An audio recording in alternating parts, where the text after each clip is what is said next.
bago kayo umupo, pakibati ng Happy New Year. Okay, ang bawat isa. Yan. Happy New Year. Thank you so much. Tayo po ay magsiupo na. Okay.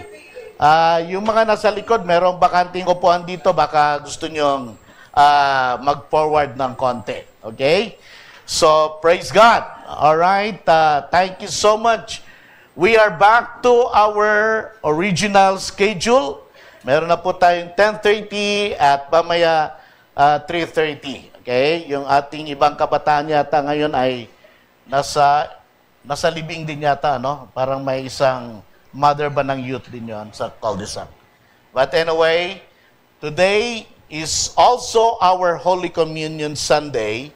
At mamaya po after the word, I ask the elders to serve the elements at lahat po tayo ay mag-celebrate ng Lord's Supper. Okay? Well, I know to most of us here, we are still sad and mourning for the passing of our dear Ate, Tita, Mama Weng. Okay? I still can't believe that she's no longer around to cheer up everyone. Okay, but she is there in heaven, worshiping, praising God, and cheering up for us. Okay? Yun yung sa Hebrews chapter 12. And let me encourage you, especially the youth. Andito ba ang mga youth? Amen. Okay? Okay, let us continue to pursue the vision God has given.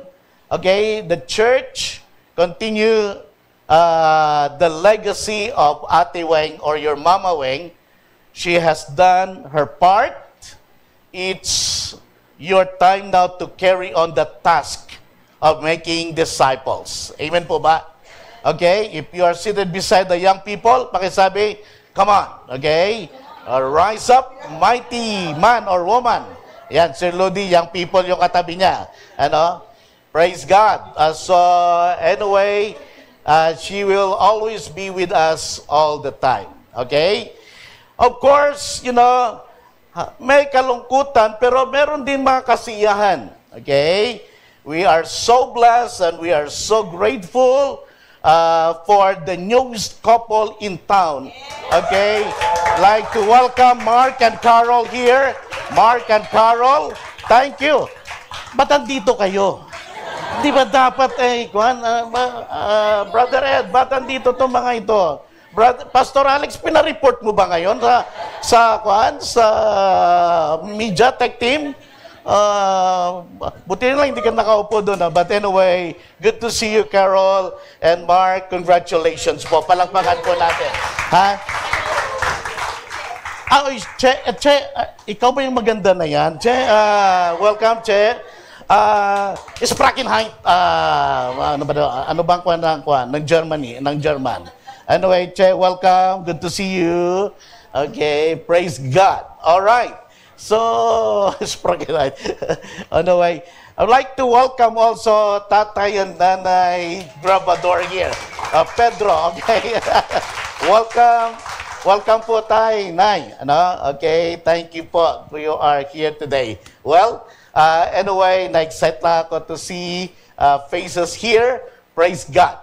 Well, tayo po ay magpapatuloy sa buhay. Meron talagang mga humps, mga lubak-lubak na madadaanan. Subalit, tapat ang Diyos, mabuti ang Diyos. May mga nadapaman. Bangon tayo. Panibagong taon. Amen po? At ito po ang ating mensahe. And by the way, for the love of Ate Weng, in her memory, meron po tayong free coffee station sa baba. You can order your favorite coffee, kung ano man yung in-order ni Tita Weng sa inyo. Okay, that's free for everybody mamaya. Okay, for the youth, so you have lunch fellowship upstairs. And continue to enjoy the presence of the Lord. Amen.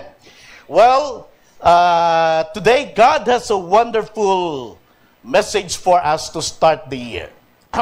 Okay? I entitled this message, How to Have a good and grace-filled success for 2025. How to have a good and grace-filled success for the new year. I believe we all want to become successful. Amen? Malala ko nung high school kami, mayroong tinatawag na ano ba yun? Hindi na uso ngayon, ano? Slumber book ba yan? Slumbook ba? Slumber. Ano ka natutulog? Okay? Para di ba mga tanong pa doon, who is your crush? Yung mga ganun, di ba? What is love? Isa doon, what is your ambition? Malas ang sinusulat doon to become successful. O, di ba? I know whatever is that. Pero, do you recall that? Doing that? Alam mo yung generation ngayon, wala, corny. Yung amin, walang mga ganon-ganon, ano? Pero ngayon, talagang hindi na ginagawa yun. But anyway, well, I believe we all want to become successful. Okay? Parents want their children to become successful. Okay? We want our ministry, our church, our mission, career, businesses become successful. However, not all successes in this world are good success. Okay? In the Bible, meron pong tinatawag na good success. And there's what we call graceful success. Success according to the standard of the world does not always necessarily mean success in God's standard. Amen po ba? Okay? How to have a good and grace-filled success according to the Scripture? Paano po ba natin masasabi na ang ating success ay good and grace-filled? Okay? In Jeremiah 29 verse 11, there's a verse for us. For I know the plans I have for you, declares the Lord. Plans to prosper you and not to harm you. Plans to give you hope and a good future. Listen, church.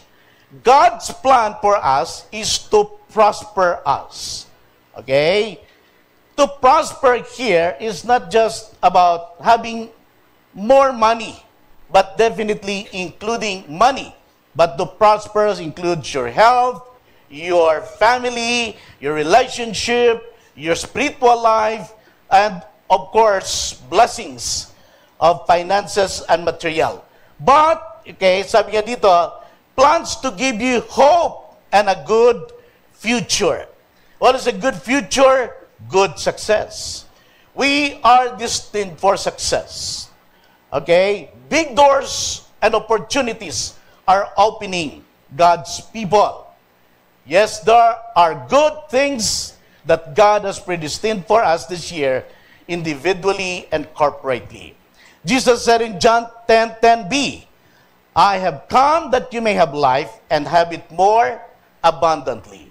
Church, my prayer for you this 2025 is for you to experience grace-filled and good success. Amen? I have an acronym, SUCCESS, okay, in my message today. SUCCESS. Okay? So you can understand.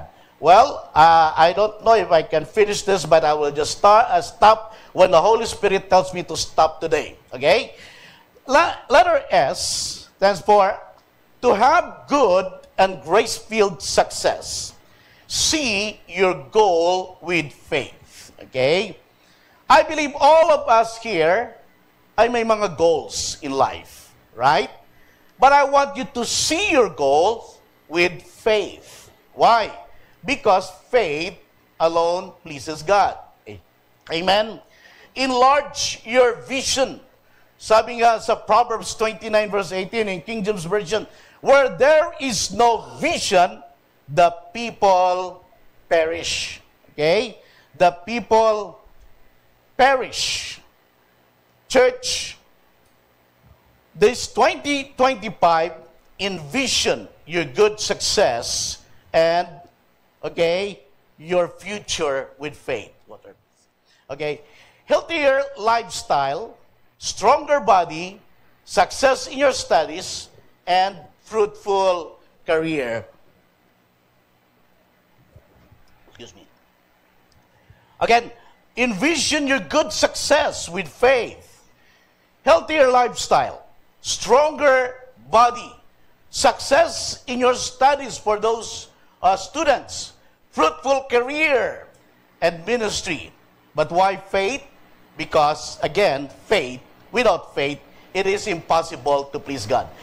By faith, I want you to see your career blessed and prosperous. Amen. There are promotions and increases await you. Okay? This is going to be your year of supernatural increase. To some, this is your year of God's favor, and to some, your year of greater harvest. By faith, I want you to see your family, your kids, your grandkids healthy, prospering, and growing in faith. Amen. Okay? By faith, I want you to see your marriage happy, okay? Strengthened, and to some, maybe restored. Okay? Maybe to some, there are people there saying, wala nang pag-asa. Yes, it is always possible in the sight of God to restore marriages. To some, by faith, see your business taking off. And by God's grace, see yourself growing spiritually and advancing the kingdom of God. And to conceive it, you must have an image of the inside of the life you want to live on the outside. Amen? Kailangan merong picture in the inside of you, what you want, okay, to do and what you want to happen in your life. Honestly, how do you see yourself this 2025? Okay, church, your vision and your faith goals must come from God. This will drive you, this will inspire you, and lead you to your God-given assignment. Okay, this is possible because of the grace of God. What are your personal goals? Okay, pagpasok niyo po kanina, ay meron tayong mga piece of paper, 1/4 na binigay po sa inyo. Okay? Okay, so, just to help you, I want you to write your faith goals for 2025. Merong isa man yan, dalawa, okay? By faith, my faith goals for 2025. By faith, okay, I want to meet my lifetime partner. Wow. Siyempre, di ba? Hinihingi yan kay Lord. Hindi ba, Mark? Di ba? Tama ba, Carol and Mark? Hinihingi kay Lord yan, di ba? O, yun. Okay. Paturo kayo sa kanila. Anyway. By faith, whatever you want. Okay? Another child. Okay? So, by faith, you see, I want a healthier body. Whatever your faith goals, I want you to write them, keep them in your wallet, and see, and pray for them every day. Okay? And let's see after a year, yung mga faith goals natin, ilan doon, at ano yung mga ginawa ng Panginoon. I assure you, God is good and faithful. Amen? This is going to be the basis of your good and faith-filled success. Your faith goals must also be in accordance with the Word of God. Okay? It must be revealed to you by God. You write them. Sabi ng Habakkuk chapter 2, verses 2 to 3. Then the Lord replied, write down the revelation and make it plain on tablets so that a herald may run with it. For the revelation awaits an appointed time. It speaks of the end and will not prove false. Though it linger, wait for it. It will certainly come and will not delay. Okay? It will certainly come and will not delay. Okay? Notice, mga kapatid, we also have our church vision. We also have our faith goals for 2026. We have a calendar case. Okay? By the way, to most of you, we have given you our compressed calendar.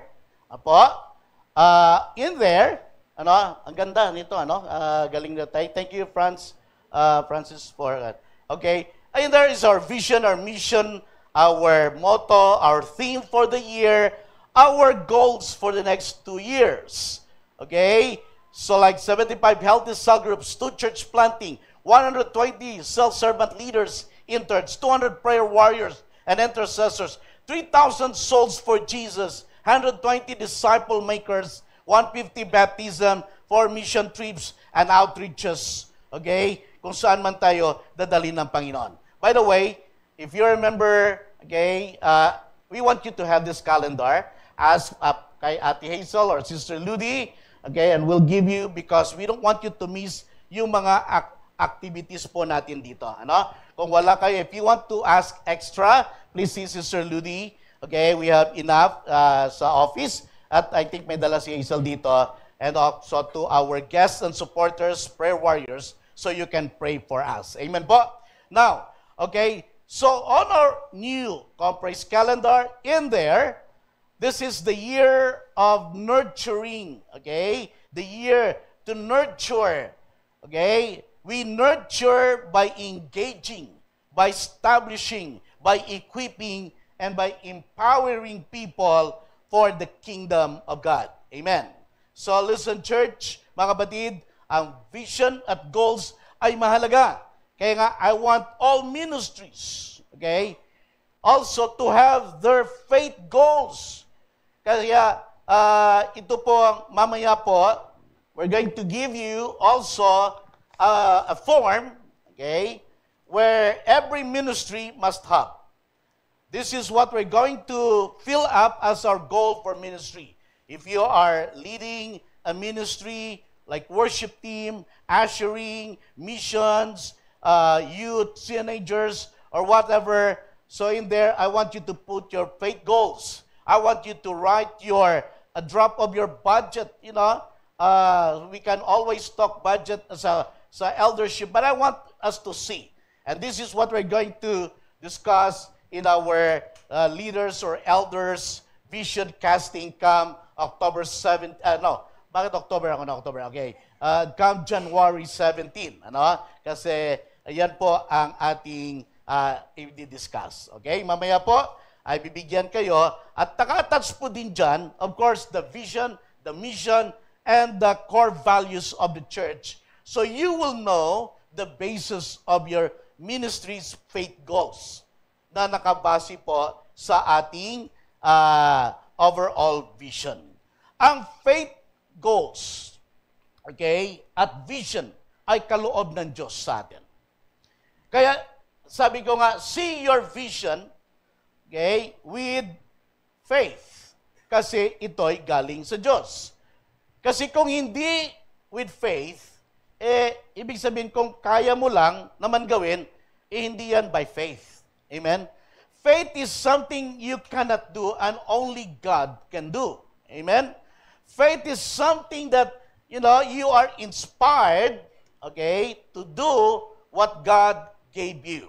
Tingnan nyo si Paul. Ano po ang goal ni Paul? In Philippians chapter 3, verses 12 to 14. Maganda itong verse, palagi nating binabalik-balikan ito. Ito sabi ni Pablo, not that I have already obtained all this, or have already arrived at my goal, but I press on to take hold of that vision, for that which Christ Jesus took hold of me.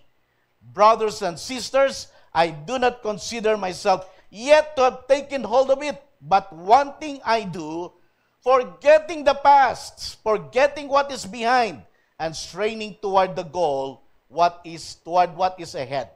I press on toward the goal. Tingnan nyo, si Paul, kilala natin si Paul. Okay? Sabi niya, I want to know Christ. Ang goal ni Paul, in Philippians chapter 3, verse 10, so before that verse, sabi niya, I want to know Christ. Yes, to know the power of His resurrection. Okay? I want to know Christ. Would everybody say, I want to know Christ? Ready, go. I want to know Christ. Okay? Paul says that his goal is to know Christ. and the power of His resurrection. To be like Christ, the power of His resurrection. Okay? The gospel message, which is the power of God unto salvation. Sige? So here, Paul's goal is to know Christ. This goal absorbs all of Paul's energy. Paul gave up everything for the sake of Christ. Ganun siya kaseryoso sa calling at assignment niya. Kaya church, young people, young adults, okay, and teenagers, this is a helpful example for us. We should not let anything take our eyes off our goal, which is knowing Christ and making Him known. Amen? Yun lang naman ang ating pinag-goal. Kung bakit natin nakilala ang Panginoong Yesus at kung bakit natin siya kailangan ipakilala sa iba through the gospel message. Amen? Church, si Apostle Paul, sa kabila ng kanyang nagawa, na-achieve, you see, hindi niya sinabing, I have enough. Okay? I've reached my goal. Hindi niya sinabing, I will retire na. Hindi niya sinabing, nakakapagod na, tama na. No, he did not say that. Instead, sabi niya, I press on. Okay? I press on toward the goal. Paul, listen here, attributes his success to God's grace. He attributed, that's why it's called the grace-filled success. Alam niyo kung bakit? In 1 Corinthians chapter 15, verse 10, dito makikita natin, sabi ni Paul, but by the grace of God, I am what I am, and His grace to me was not without effect. No, I worked harder than all of them. Yet not I, but the grace of God that was with me. Ang galing, Okay? What can you see that your success is good and grace-filled? Okay? When you know it's the Lord. When you know that your success is not out of your hard work, not of your self-centeredness, not of your own ability, but because of God. Amen? That you have achieved it because only by the grace of God. Kaya nga sabi ni Paul, para bang medyo nagyabang siya, pero kumambyo siya, sabi niya, hindi ako. Kita mo, sabi niya, no, I work harder than all of them. To whom is he referring to? To the other disciples. Sabi niya, no, I work harder than Peter, than John, and all other disciples. Yet not I. Okay? But the grace of God, that was with me. Church, if you want to achieve and to have good success in life, recognize the grace of God. Amen? Sabi niya, wala, biyaya lang ng Diyos talaga. Young youth ignition, young people, what is this to us? Yes, Ate Weng may not be around to oversee and train you, but let us not put our spirit down and be discouraged. Okay? But all the more, let us take it as a challenge to pursue the vision that God, has entrusted to us. Amen? So, God's assignment for Ate Weng, sabi nga natin, is over. She lived a full life. Sabi natin, at a young age of 54, but, she lived a full life, now it's your time. Why I be on fire for Jesus whom you serve? Why I? Pwede po bang, pumalakpak tayo sa Panginoon as you accept the challenge and continue, to do. You are called youth ignition for nothing. You must ignite and be on fire for Jesus. Yes, wala na kayong Ate Weng na makikita pag Saturday and from other days to cheer you up, na wala na kayong makikita at maririnig na Ate Weng na magsisermon sa inyo, or tutulong sa inyo, but I know, she multiplied herself by investing a lot of time, of her energy, of her skills, talents. So now it's your time. I remember, just like the disciples in the book of Acts, After Jesus has then ascended to heaven, the disciples were all together. They were sama-sama inside the upper room, praying. Okay? In the upper room, okay, while they were together, they received the power of the Holy Spirit. They were all filled with the Holy Spirit and went out winning souls and doing miracles. Amen? Yung bang si Peter dumadaan lang and then a while, gumagaling. Okay? And then nag-preach ng evangelistic message and 3,000 people, okay, get saved. And then after that, that's in Acts chapter 2 where we see, okay, the increase of the believers meeting in the homes. Dumami ang mga cell groups. Today, church, the Lord is saying it's time for you to step up and be empowered for ministry. Okay? Today, rise up, mighty young men and women of God. Like Paul, he said, I press on, okay, toward the goal to win the prize. Alam nyo, marami tayong mga bagay na hindi naunawan na nangyayari. By the way, before Ate Weng, okay, the brother of Sister Myrna here, was the bishop and pastor of Church of God, the pastor of one of the mega churches in Cavite, Dasma. Okay? We met, a month ago. And, of course, pareho din. Namatay at the age of 60. In fact, mga word, what will happen now? What's going to happen? Who will oversee us? Sayang naman laki ng church. Okay? Well, church, nangyayari talaga. But of course, we know hindi pa babayan ni Lord. Okay? Gaano man kalaki ang church, ano man ang kanyang oversee, the Lord, okay, has done great things through the man of God. And he said, well done, good and faithful servant. Amen, church. But like Paul, while we're still here, I press on toward the goal to win the prize. Yes, envision your good success. Envision your grace-filled success for 2025. Number 2, I want us to understand, to have good success, to have grace-filled success, I want us to understand and overcome obstacles. Well, obstacles are just there. In this world, we don't deny problems.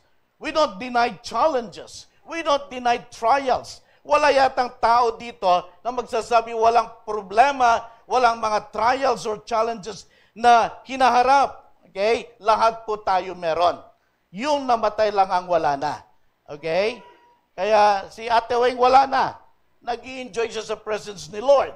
Okay? Kaya nga sabi ni Paul, you know what? I'd rather be with Christ, to depart from this body and be with Christ than to be in this world. Okay? But I have to stay because I still have a purpose for you. Sabi niya, Pero sabi, they are real challenges, but not to be deceived. To have good grace-filled success, the Bible says, Jesus said, live wisely. Okay? God's plan for you is not a plan of trials. It's not a plan of tests. It's not a plan of destruction or of obstacles. His plans for you are good, not to harm you. Right? We just read that in Jeremiah 29:11. But of course, we know that there is an enemy who said, okay, the enemy comes to steal, kill, and destroy. These are not from God.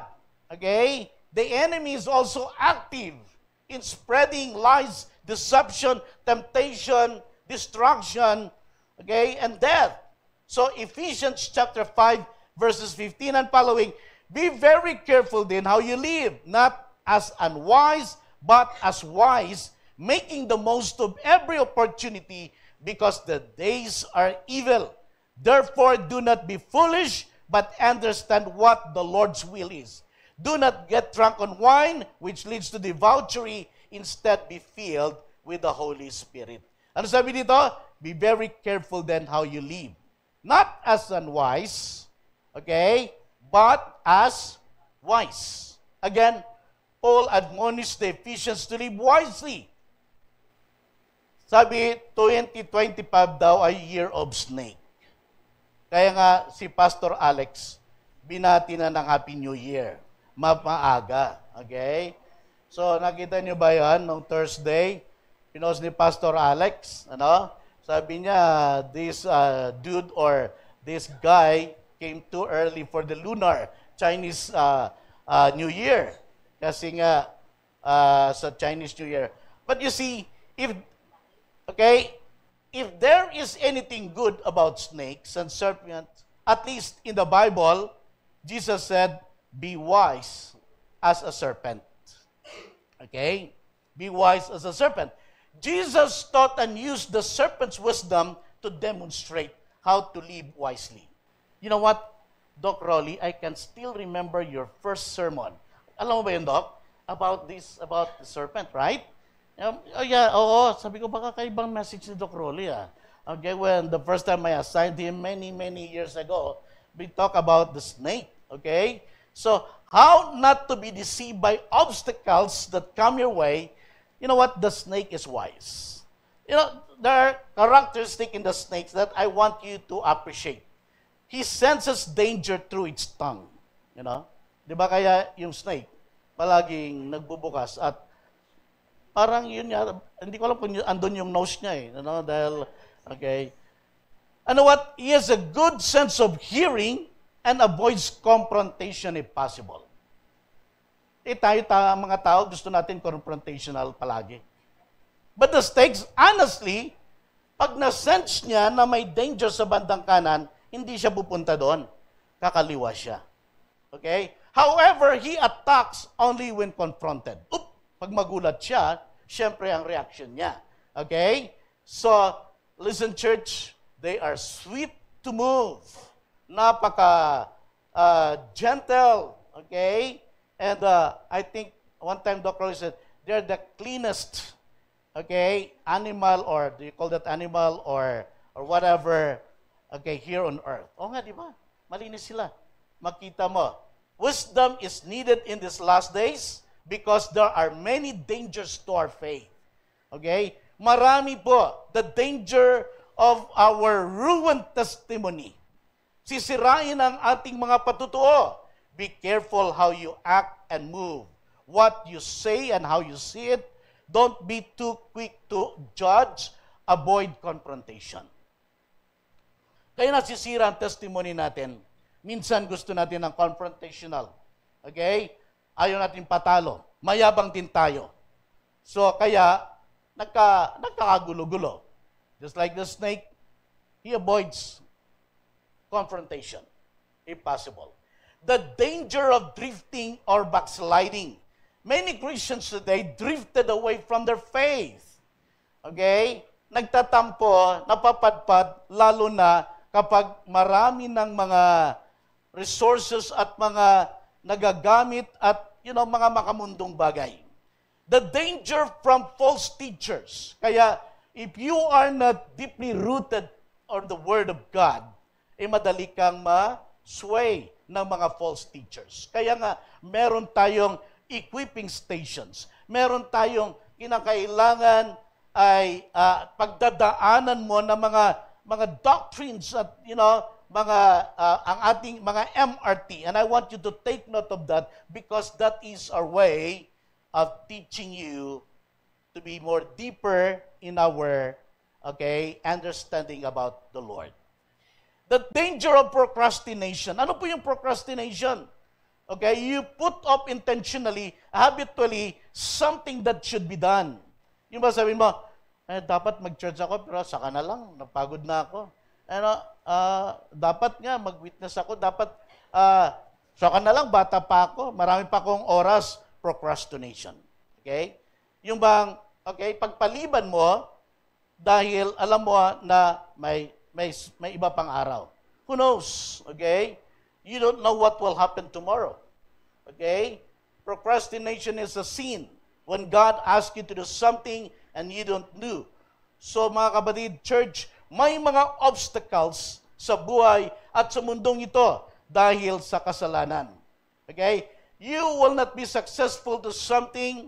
Every successful people pinagdaanan ang lahat ng mga obstacles. Naunawaan nila ang mga obstacles na ito dahil andyan. Okay? Kahit sa kalsada, merong mga humps, may mga pangit na bagay, but we can avoid them.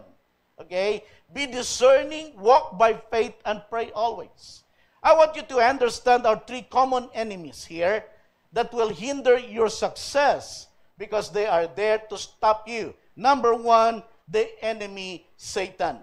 The enemy, John 10:10, the enemy, the thief, comes to steal, kill, and destroy. He is a defeated foe. Do not be deceived. He is trying to tempt us to sin. Don't give the enemy an inch. Okay? Don't you ever, entertain the enemy. So mga kapatid, remember, the enemy, our common enemy, Satan, is our enemy. Okay? Siya ay talunan na. Kulang sa pansin, sinisira niya na lang ang buhay po natin. Number two, the world system of this world. Don't you know that the prince of this world is Satan? Okay? The system of this world is controlled by Satan. 1 John chapter 5, verse 19. We know that we are children of God and that the world is under the control of the evil one. Kaya nga sabi ni Paul, do not love the world. Remember, you don't belong to this world. We are just passers-by here. Okay? Our real citizenship is in heaven. Amen, church? Okay? God has a purpose why God puts us here. Okay? We don't belong here. This is a fallen world. This is a sin. This is a world full of sin. This is not for us.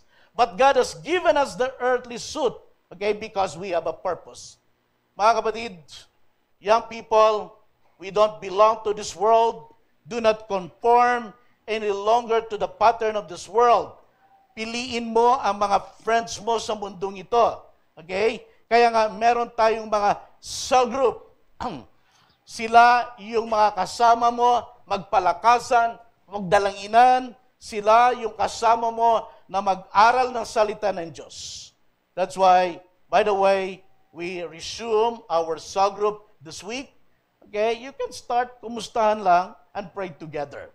Okay? Hindi pa talaga yung, you can share about the word, but I want us to come together and start, okay, with our cell group. Number 3 enemy is our flesh. Okay? Our flesh, this body, okay, is not the real you. This is just your earthly suit dahil kung wala ka nito, hindi ka pwede dito sa mundo. Okay? You know what? When your heart stop beating, it disintegrates your spirit from the body. Okay? This body becomes lifeless and the spirit goes back to God. Amen. But you see, while we are here on earth, so tayo ngayon, though we are Christian, you see, alam po natin na may mga kahinaan pa rin tayo. Our flesh desires for pleasure, for fame, comfort, and lust. Na kapag pinasundan mo, ang gusto ng laman ay mapapahamak po tayo. Amen? Kaya, you need to strengthen the spirit man inside. Okay? You need to strengthen man, the real you, your spirit. Okay? Church, if you live by faith, if you hold on to the Word of God, you will not be swayed by the desires of the flesh. Kaya discipline your body. Sabi ni Paul in 1 Corinthians 9:17, okay, no, I strike a blow to my body and make it my slave, so that after I have preached to others, I myself will not be disqualified for the prize. Amen. This year, avoid those obstacles and pursue God's will. The grace of God will sustain you. Amen, church? Stand for Jesus. Number 3, to have good and graceful, okay, grace-filled success, choose to be happy and grateful. Okay? Piliin mong maging masaya at mapagpasalamat. 1 1 Thessalonians chapter 5, verse 16 and following, rejoice always, pray continually, give thanks in all circumstances, for this is God's will for you in Christ Jesus. Many people today, they worry a lot than being happy. Okay? Actually, church happiness is a choice. Okay? To be joyful is a choice. It's not dependent on circumstances, needs, but because Jesus is in you. Jesus is your greatest blessing. There's a book by Anne Graham Lotz, the daughter of Billy Graham, entitled, Just Give Me Jesus. Okay? Just give me Jesus. Alam nyo, this week may binati si Hazel na isang kapatiran. Sabi ni Hazel, Happy New Year po! Sabi niya, ang sagot niya, sana nga, maganda nga, sana nga, Happy New Year ko. Oh, sabi ko, parang galit pa. Hirap, daming problema. Parang kilala ni Doc Rolly yun. Ganun, okay. Sana nga, masaya, sana nga, Happy New Year ko. Ay, mamadaling naman sana, happy, Hey, hindi mo alam kung saan yung tinutukoy yung dependent siya na maging happy. Ano kaya? Sabi niya, sana nga, happy niya ko, maraming akong pera. Hindi niyo alam. It's a choice. Amen, church? Okay? Kapatid, hindi mo ba sabihin, sana nga maging maganda. Kanino ba nakadepende ang pagiging masaya mo? Nakadepende ba yan kay pastor? Nakadepende ba yan sa kanino? Sa anak mo? No, it's your life. Okay? Kapatid, happiness is a choice. Every day, as you wake up, you have a choice. Okay? You can choose to be happy or make your life miserable. Okay? You can wake up in the morning and say, oh, thank you, Lord, what a beautiful day. Okay? Ang sarap ng ulam ko. Tuyo. Praise God. Amen. Magkakamay ka ngayon, nakataas pa mo. Hindi, pinapakita ko lang yung bago kong sapatos. Thank you sa donor, ha? You see, nakataas pa, masaya, marami ka ba ipagpasalamat sa Panginoon. Amen? Kapatid, happiness is a choice. Pakisabi nga sa katabi mo, it's a choice. Okay? May problema? Yes. Okay? Every day, pagkagising mo, may choice ka. Gusto ko ba maging miserable? Gusto mo masira araw mo pag nakita mo yung ayaw mong makitang kapitbahay? Okay? Yung ayaw mong traffic? Well, it's a choice. Amen, church. You can choose to be happy or make your life miserable. You can say, thank God, buhay pa ako, praise the Lord. My friend, you don't have to wait for everything to be perfectly straightened out in your family, in your work, in your business, or all your problems to be solved, or all your needs to be met. You can become happy, okay, because God is gracious. Amen, church. My friend, God wants you to be happy right now where you are in your situation. Amen? You don't have to forgo happiness until you lose weight, break bad habit, fully healed, needs are met, and have accomplished all your goals. God's grace is sufficient for you. Amen? Choose to be happy now. Life is too short not to enjoy every single day. Amen? Count your blessing and name them one by one, and you will be surprised what the Lord has done. Kanta yon. Okay? Learn to thank and enjoy your family. Okay? Enjoy and thank your friends, your health, your work, your ministry, your church family, and every blessing in your life. Hindi yan, sana nga maganda, happy ang New Year ko. No, hindi ganun. Okay? Maging happy na sa'yo yan. One of the healthiest things, by the way, you can do is to learn to smile more often. Oh, yes, okay? Kaya pagka hindi ka marunong mag-smile, hindi ka pwedeng mag-usher. Okay? Yes, smile. You look so wonderful. Smile, you look so beautiful. Study tells us that when we smile, certain chemicals are released that travel throughout our system, relaxing us and helping us to stay healthy. Pwede ba pakingitian yung katabi nyo? Yan. Di ba? Now, ngayon, kung may gusto nyong maging maganda pa ang smile nyo, okay, I want you to visit Grabador Dental Clinic. Okay. Kasi yan ang nag-aalaga ng mga smile ng mga karamihan. Amen? Ano nga yung tagline nila? We care beyond your smile. Okay? So, talaga mga kapatid, praise God. The Lord bless you. Anyway, certainly there are times in our lives when bad things happen. We don't deny that. Tapos na tayo dyan sa part 2. Or needs are met. Made wrong decisions. Things don't turn out as we had hoped and prayed. But that's when we must make decision that we are going to be happy and be grateful to God in spite of circumstances. If I may share this, Dr. Rowley, one of the few elders who were there when Ate Weng passed away was Dr. Rowley with Dr. Earl. And I appreciate so much how Dr. Rowley embraced Kuya Bim and say, bro, don't blame yourself. Be strong. Be courageous. Keep repeating, don't blame yourself. And true enough, because Kuya Bim was there before Dr. Rowley arrived, hindi ko ma-comprehend what is going on, what happened. I don't know. He even said, punishment ba ni God sa akin to? No, don't say that. Sabi namin ni Pastor Alex, don't you ever say that. Okay? Kaya, what a perfect timing, Dr. Rowley. Thank you so much, Doc. Because, friends, okay, marami man tayong hindi naunawa na nangyayari sa buhay na ito. God has the answer.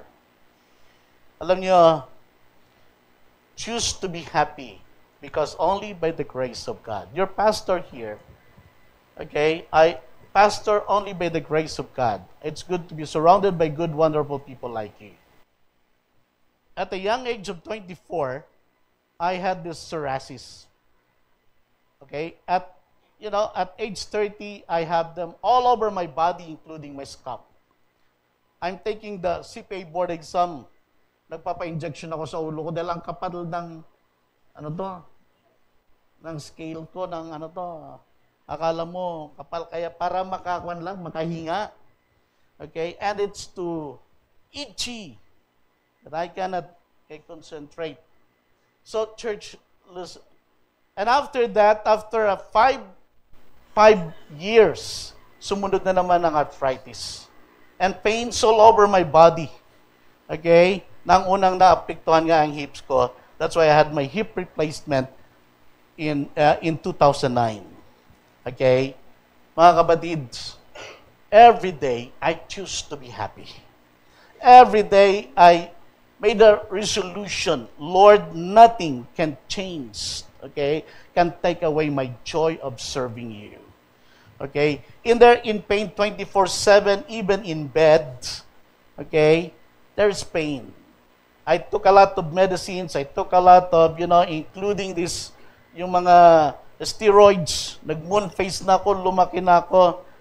I nearly died of overdose because that's the only medicine I feel I'm okay and I don't feel the pain. Okay? Kaya nga, na-crippled lahat yan, na-deform because of steroids. Okay? One thing I thank God because even during this time, I continue. I praise God and I thank God always for the support and encouragement of our elders. They've been so, so gracious and understanding, okay, even of my situation. They've been so very supportive. Can we give glory to God for them? And thank you. But you have to make a choice. Yes, up to this day, I still have psoriasis and arthritis. In fact, nag-worry yung mga supporters lately through Sister Ludi dahil medyo may tumubo na naman. Kasi nga na-miss ko ng 2 months doon sa new medication. So kaya nag-appear Okay? And we're trying to control now. But praise God, pains are gone. Actually, kung dati 9 ang pain ko to 10 hanggang 11 paminsan. Okay? Now it's 2, 3, you know? Kaya wag lang ako mapadpad sa China uli pero at least nakabili ako ng made in China na wheelchair. But you see, Sister Ludi, saan ba tayo sunod pupunta? Daling ko na wheelchair ko. But anyway, praise God. Okay? So, it's only by the grace. My friend, it is extremely important we know how to live a life of peace and thanksgiving to God. Happiness is a decision you make, not an emotion you feel. Praise God in all circumstances. Psalm 118 verse 24, na kung saan, the Lord has done it this way, very day. Let us rejoice today and be glad. To have good success by God's grace, choose to be happy and be thankful always. Number 4, C, to have good success, okay, and grace-filled success, clear your mind of past failures. Okay? My friend, clear your mind of self-doubt. Clear your mind of your past failures. Don't dwell in your past. Forget the former things. Move on. We cannot have good and grace-filled success if we always dwell in our past failures. Amen? Hindi yung sana, sayang, okay, ang bio-bio ko talaga. Bakit nangyari yun? Kung may babalik ko lang, my friend, don't blame yourself. Don't dwell in your past. Move on and trust God. Amen? Okay, there are maybe hindrances. You know, Isaiah 43:18-19 says, forget the former things. Do not dwell on the past. See, I am doing a new thing. Now it springs up. Do you not perceive it? I am making a way in the wilderness and streams in the wasteland. Church, forget the former things. Do not dwell in the past. Yung mga pangit na mga nakaraan. This 2025, move on. God is doing a new thing. Maraming mga tao hindi nakaka-move on sa buhay dahil dala-dala nila ang mga hindi magagandang alaala ng kahapon. Huwag nating sisihin ang ating mga sarili. Okay? Ang mga pangit na nangyayari sa buhay, yes, marahil tayo ay may mga nagawang maling decision, nagkamali man tayo. Yes, of course, we're not perfect. Okay? Na-tempt man tayo, bumagsak tayo. Okay? May mga naapektuhan mga negosyo, nawalan ng mga ating mga investment, nawalan ng trabaho. You're still alive. You have still many things to thank God. Okay? Church, trust God. Church, don't blame yourself. Don't blame, okay, God, and don't you ever think that God is punishing you or He does not love you anymore. Let me say this, my friend, okay, nothing and no amount of sin that you have done can stop God of loving you. Linya ni Brother Pepsion. Wala anumang kalaki, gaano man kapalpak na ginawa mo para sabihin ni Lord sa'yo, hindi na kita love dahil ganyan ka. No! Okay? That's why continue, move on. He loves you. Nothing can change the mind of God to love you. Get rid of yourself of a negative mindset that is holding you back. Have faith and develop a healthy mindset because if you foster an image of defeat and failure, then the enemy can deceive you and possibly you're going to live that kind of life. Okay? If you picture in yourself lack, poverty, and self-pity, then that's what you will have. If you think you have already reached your limit and full potential, then you are bound to fail. But if you develop an image of victory, good success, good health, abundance, increased joy, peace, and love, then nothing on earth will be able to hold those things from you. You are bound for good and graceful success. Grace-filled success. Matthew chapter 9, verse 17. Neither the people pour wine into old wineskins. If they do, the skins will burst. The wine will run out, and the wineskin will be ruined. No, they pour new wine into new wineskin, and both are preserved. Church, get rid of old wineskins. Get rid of your old attitude, of your old mindset. You cannot put new wine into old wineskins. Jesus is saying that you cannot have a larger life with restricted attitudes and with a mind full of doubts. Remember, God is trying to do something new. Yourself, in your family, in your work, in your ministry. But unless we are willing to change, unless we are willing to let go of the past, unless we are willing to expand and enlarge our vision, we will miss God's opportunity for us. My friend, your life is not going to change until you first change your thinking, your old way of thinking, and your bad attitude. It all starts in your attitude. Again, let me say this, okay? Your attitude determines your altitude in life. Clear your mind of past failure. Clear your mind of self-doubt. Get rid of old wineskin. Get rid of old thinking. Change your old mindset. Renew your mind. Get beyond the barriers of the past and start expecting to do great things in your life and ministry. Isaiah 43:19, God is always ready to do new things in your life. Do you believe it? Are you making a room for it? Are you ready for it? Grace of God. Grace and peace be multiplied to you this 2025. I'll stop here. And I want us to have this first part of our message. And I want you to miss the second part next Sunday, as we also have to have our anointing oil next Sunday. I'm prepared for the S, pero ayaw kong ma-miss natin. But I want us to stop.